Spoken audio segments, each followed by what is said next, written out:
All right, Chef Zac here. We're gonna make some nachos in the oven today.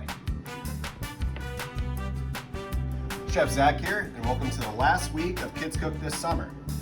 We're gonna start off with some nice nachos for a nice snackatizer. So we're gonna go ahead and start off with preheating our oven, going for 375 degrees, because remember it needs to preheat. We're gonna go ahead and kick off with a layer of chips on our pan, if they decide to come out of the bag. And remember to spread it out. I'll kind of talk about the importance whenever you're doing nachos. You don't want it to be a mound. You don't get the full effect of a good bite of nacho with everything just piled together. It's got to be spread.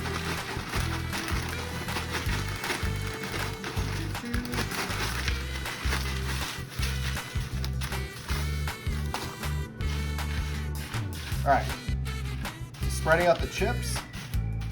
We're gonna kick it off next. You're not gonna use all of your cheese for this layer. Remember, like some other videos I've done in the past, layers on layers on layers.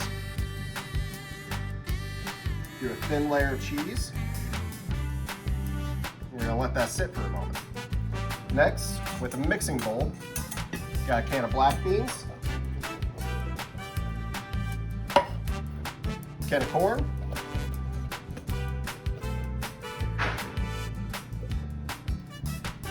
and canned diced tomatoes. Then we're going to mix it all together. Alright, to get that nice and thorough, we're going to hit with some spices next. So I went and blended this, and all this is salt, pepper, cumin, paprika, and chili powder. Real simple, real tasty. Because we know Chef Zac really enjoys his cumin.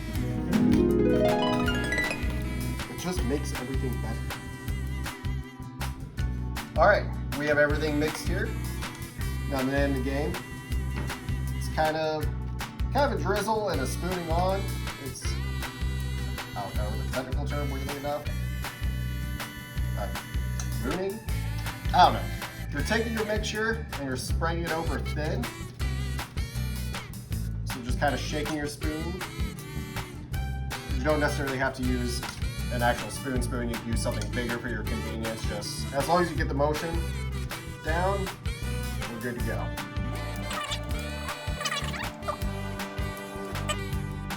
All right, you got a nice spread out layer of everything. As you can tell what I'm talking about, like rather than having a mound, this way every part of your nacho is cheesy and mixed and delicious. You don't just have 3 ones that are gooping with it and then like 8 chips that have nothing. So what we're gonna do next with this is our final cheese layer. Here's the one where you can go as heavy as you want to. Just have fun with it. I'm gonna use up this whole rest of the bowl. Just get this whole thing nice and covered. From here, we're just gonna toss it in the oven for about 10 minutes. Check on that. Stay tuned.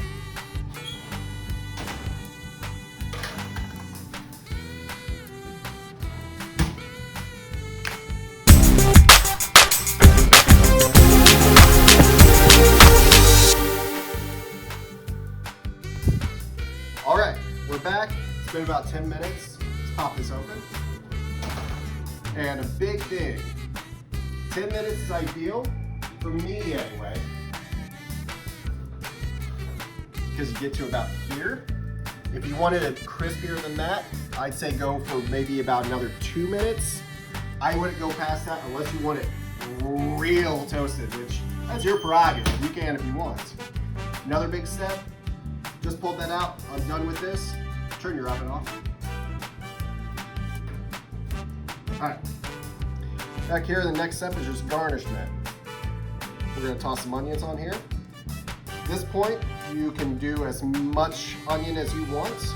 Me personally, I really like onions, so I'm gonna go a little heavy on it. This isn't restrictive. You can garnish this with whatever you feel like. If you want to throw some salsa on it, some hot sauce, some barbecue sauce, ranch, anything you want, this is the time. Got my onions on there. We're gonna cilantro this up.